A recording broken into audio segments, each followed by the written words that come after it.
Maybe try renting, Dad said, sliding my coffee back like I couldn't be trusted with a full cup. My sister, Lila, smirked. Honestly, Rowan, you're not house material.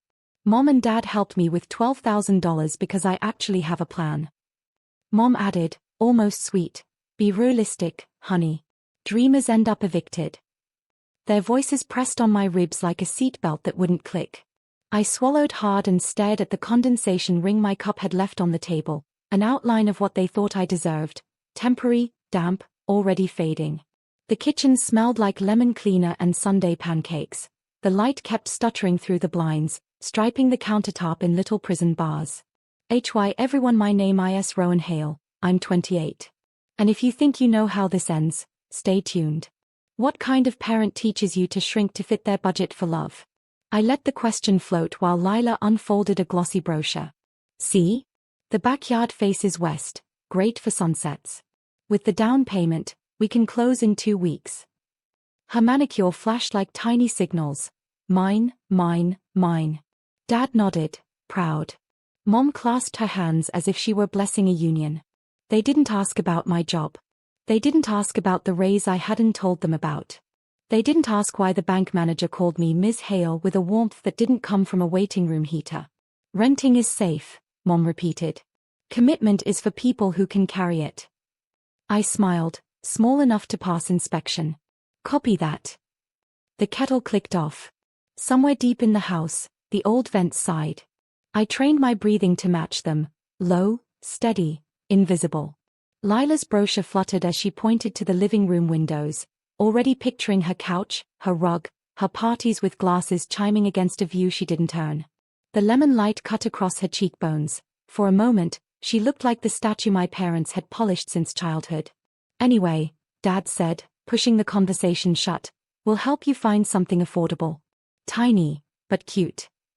I traced the water ring with one finger, then lifted my hand and left no mark. That's thoughtful, I said, and stood. The chair legs made a clean, patient sound against the tile, like a pen drawing a final line. On the way out, my phone buzzed. Realtor, 5th set of keys ready for pickup. Want me to courier the packet to your LLC address? The word keys pressed warm against my palm. In the lemon-bright kitchen, rent was a script written for me by people who loved ceilings more than daughters. In my pocket, another ending waited, quiet as a doorknob at midnight, certain as a lock that already knew my name. I turned back, smiled wider, and said nothing at all. The day after that breakfast, I drove past Lila's soon-to-be dream home. It sat between 2 half-finished lots, surrounded by scaffolding and mud, a palace built on loans and love from other people's wallets. She stood outside with Mom, pointing at the sky like she'd bought the clouds too. I didn't stop. I had a meeting downtown, not in some glass tower, but in an old brick office that still smelled of fresh paint and ambition. My realtor slid a folder across the table. Property number 5 officially closed this morning. Congratulations, Ms. Hale. It still startled me when people said my name with respect. Maybe because for years, I'd been trained to shrink every success into silence. My first property had been a 600-square-foot apartment with creaking pipes. I remember signing those papers alone, my hands trembling, not because of fear, but because nobody had clapped. The second one came after a promotion I didn't tell anyone about. The third, a fixer-upper in a forgotten neighborhood. By the fourth, I'd stopped needing permission. By the fifth, I'd stopped needing applause. That afternoon, Mom called. Honey, can you lend us your truck? Lila's moving furniture. Her voice had that casual tone that hides expectation. Sorry, it's in use, I said. Pause. You don't even have a house, she snapped. Why do you need a truck? I smiled into the phone, watching the sunlight pour across the wooden floors of my latest purchase, a quiet duplex with ivy crawling over its brick. Storage, I replied. Lila texted minutes later, you could have helped. Family helps family. I typed back, exactly. Then deleted it. Outside, a gust of wind rattled the ivy leaves against the window. The sound reminded me of applause, small, private, persistent. I wasn't the girl left out of house plans anymore. I was the landlord of my own silence. Still, as the sun dipped behind the ivy, one thought flickered like a warning light. Mom always loved Googling people who made her feel small. And I'd just signed my 5th deed, under my full, searchable name. By the end of that week, I started noticing missed calls from Mom, 5, then 10, then 15. She rarely called that much unless someone had died or embarrassed her. When I finally answered, her voice came wrapped in forced calm. "Rowan," she said, too evenly, "why is your name showing up on Zillow?" I froze mid-sip of my tea. The steam fogged my glasses. Through it, I saw the reflection of my own mouth curve upward. "You've been Googling me?" I asked lightly. "Well, Lila was looking at listings, and your name came up as owner on multiple properties. That must be an error, right?" I let the silence stretch. The ticking clock behind me sounded like an applause I didn't ask for. "No," I said. "No error." Mom's inhale was sharp enough to cut glass. Her voice dropped into a whisper. "You bought 5 houses." "Technically, 4 and a duplex," I corrected. On the other end, I heard Dad's muffled voice, "She what?" And a shuffle as Mom probably put the call on speaker. "Rowan," he said, his tone already bruised with disbelief, "how? You can't even afford coffee." I finished. "I remember." The line went silent except for their shallow breathing. For the first time in years, I didn't rush to fill it. I let the weight of their surprise hang there, honest and deserved. Then Mom found her footing. "You should have told us. We could have helped you invest properly, manage things." I laughed. "Helped? Like you helped with my down payment?"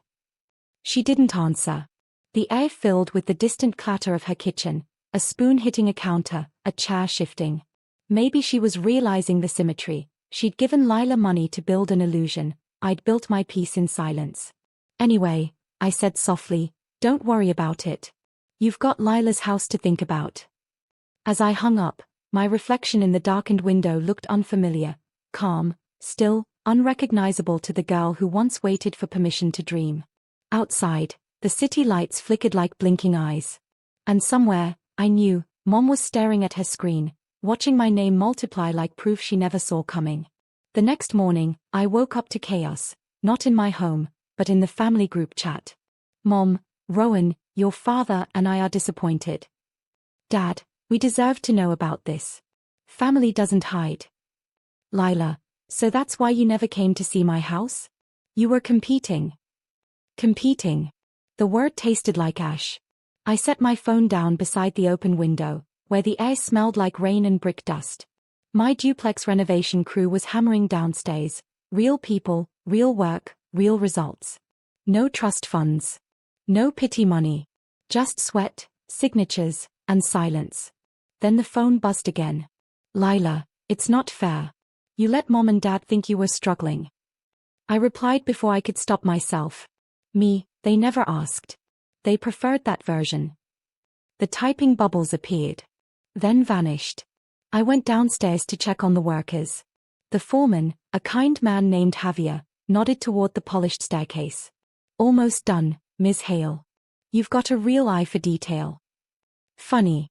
I'd spent most of my life being told I had too much imagination and not enough sense. Now those same traits had built me equity. At noon, Mom showed up unannounced. She stood in the doorway, rain on her coat, confusion in her eyes. "You really bought this?" I gestured for her to come in. She didn't move. Her gaze swept over the newly painted walls, the faint echo of power tools. "You used to call me before making big decisions." "That was before my big decisions needed your approval," I said quietly. Her lips pressed together. "You've changed." "No," I said, watching a drop of rain slide down her collar. "You just stopped recognizing me when I stopped needing you." For a heartbeat, neither of us spoke. Then she glanced at the blueprint on the table, 5 property addresses inked in neat black lines, and whispered, almost to herself, "Your father's going to lose his mind." I smiled faintly. He already did, the day he believed I'd stay small forever. Her hand trembled on the doorframe. She didn't say goodbye, just left. Behind her, the scent of rain and lemon cleaner lingered, the past trying, and failing, to make itself at home. That evening, I sat by the window, watching headlights smear across the wet street like silver brushstrokes. My phone kept buzzing, Mom again, then Dad, then finally Lila. I ignored them all. But when Lila's message preview flashed, I couldn't help but read it. Lila, so now you think you're better than us? Lila, Mom's crying. You could have shared your success instead of hiding it. I almost laughed. Shared it. Like a charity they forgot to apply for. I closed my phone, but guilt, that old, obedient ghost, hovered at the edge of my mind. 4 years, I'd fought to earn their love, mistaking validation for affection. Now I had more than I ever thought possible, and less family than I'd started with. At midnight, I drove to one of my properties, the first apartment I ever bought.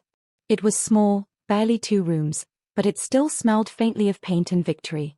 I ran my fingers along the wall, remembering the night I'd signed the lease with trembling hands, whispering, I did this. My reflection in the dark window looked older, steadier. The silence there was different, not lonely, but earned. The next morning, my phone rang again. This time, it was Dad. Rowan, he began, his voice measured, like he was trying to sound calm. Your mother and I discussed it. You've clearly been successful, and would like your advice on some investments. I let out a slow breath, staring at the morning light spilling through the blinds. You mean my money, I said quietly. That's not what I. It's exactly what you mean, I cut in. When Lila got $12,000, it was help.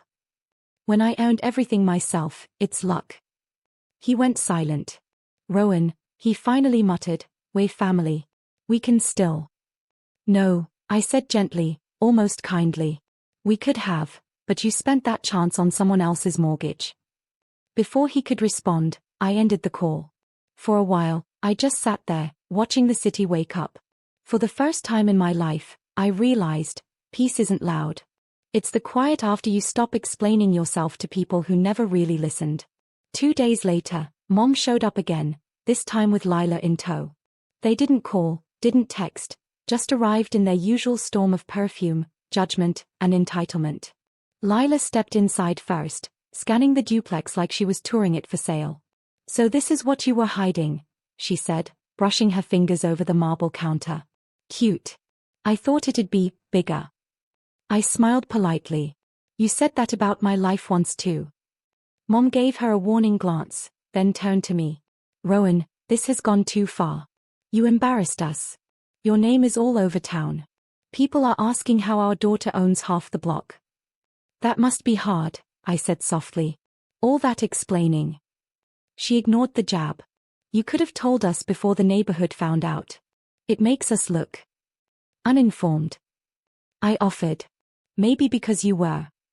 Lila crossed her arms. You think this makes you better than everyone? Owning a few houses. No, I said, steady.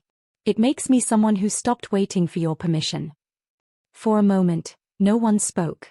The sound of construction across the street filled the silence, a rhythmic hammering that almost matched my heartbeat. Mom finally sighed. We just wanted to help you make smarter decisions. Like the one you made for Lila. I asked. $12,000 for a dream she didn't earn. Not 1 cent for the daughter who actually built something. Mom's mouth trembled. We thought she needed it more. I nodded. You were right. She needed it. I needed belief. The truth hung heavy in the air. Lila's eyes flickered, guilt flashing through the arrogance for the first time. Mom took a step back, her voice smaller now. So what do you want from us? I looked at both of them, the woman who raised me, and the girl who replaced me, and said, nothing. That's the part you'll never understand. I already have everything I wanted. They left without another word. The sound of the door closing felt like a chapter sealing itself shut. Outside, the rain started again. But this time, it sounded like applause. For a few weeks, the silence was golden. No calls. No guilt trips. No more family visits disguised as interventions. I poured myself into my projects, refinishing wood floors, repainting walls, renting units to people who smiled when they signed their first lease. Sometimes I'd pass by Lila's new house, the one they'd proudly posted about online with captions like "Family teamwork makes dreams work." The paint had already begun to peel. The grass out front was patchy. And the dream home they'd bought with my parents' blessing was beginning to look exactly like their intentions, hollow. Then one evening, my phone buzzed with an unknown number. "Ms. Hale," a shaky voice asked. "I'm calling from the credit union. Your sister's loan cosigner defaulted, and your parents mentioned you might assist." I almost laughed. "No. That's not my responsibility." After the call, I stood by my window, looking at the skyline, each property of mine glowing faintly under the night lights. My empire wasn't large, but it was mine. Every brick, every receipt, every night I'd stayed up signing papers while they slept believing I was lost. The next morning, I received a message from Mom. "Mom, we need to talk. It's about the house." I didn't reply. Hours later, she sent another. "Mom, your father is furious. The bank might take Lila's place. You could stop it." Kid. That word had power. Once, I would have leapt to fix everything just to hear "we're proud of you." But this time, I didn't move. Instead, I opened my laptop and renewed the lease on my first property, the small apartment that had started it all. I didn't save Lila's house. I saved mine. That night, as thunder rolled through the city, my phone buzzed one last time. "Lila, you let them lose everything." I stared at her words until they blurred into nothing. Then I typed, slowly, "No. I just stopped paying for everything." I didn't hit send. Some truths don't need delivery. They echo loud enough in silence. A month passed before I heard from them again. Then, one quiet Sunday morning, a letter arrived, handwritten, creased at the edges. The envelope smelled faintly of Mom's perfume, the same one she used to wear when she tucked me in before she learned how to compare. Inside, her words were shaky, uncertain. "We didn't realize how small we made you feel. Your father and I were scared you'd fail, and maybe we convinced ourselves that keeping you down was protecting you. We were wrong. Lila's house is gone, and so is her marriage. Maybe that's our lesson: what's built on favoritism never lasts. But what you've built, Rowan, it's solid. We proud. Truly. I hope one day you'll forgive us." I read it twice. Then I folded it neatly and placed it beside my fifth deed, the one with my full name printed in bold ink. The silence in the room was soft, not empty. Forgiveness, I realized, doesn't need words. It just needs distance. That afternoon, I visited one of my tenants, a young single mom named Carla who had just signed her first lease. She hugged the keys like they were gold. "I didn't think I'd ever get a place like this," she whispered. I smiled. Neither did I, once. As I walked back to my car, the ivy on the duplex walls shimmered in the breeze, alive, persistent, unbothered by who noticed. It had become my quiet motif through it all, growth without applause. Later that night, I drafted a short reply to Mom. "Thank you for the letter. I hope Lila finds her way. I already found mine." I didn't send it right away. I let it rest in my drafts like the closure it was, silent, earned, patient. Then I stepped out onto my balcony. The city lights stretched endlessly below, and for the first time, they didn't feel like competition, just proof that everyone shines in their own corner. I wasn't the forgotten daughter anymore. I was the foundation they never believed I could build. And that was enough.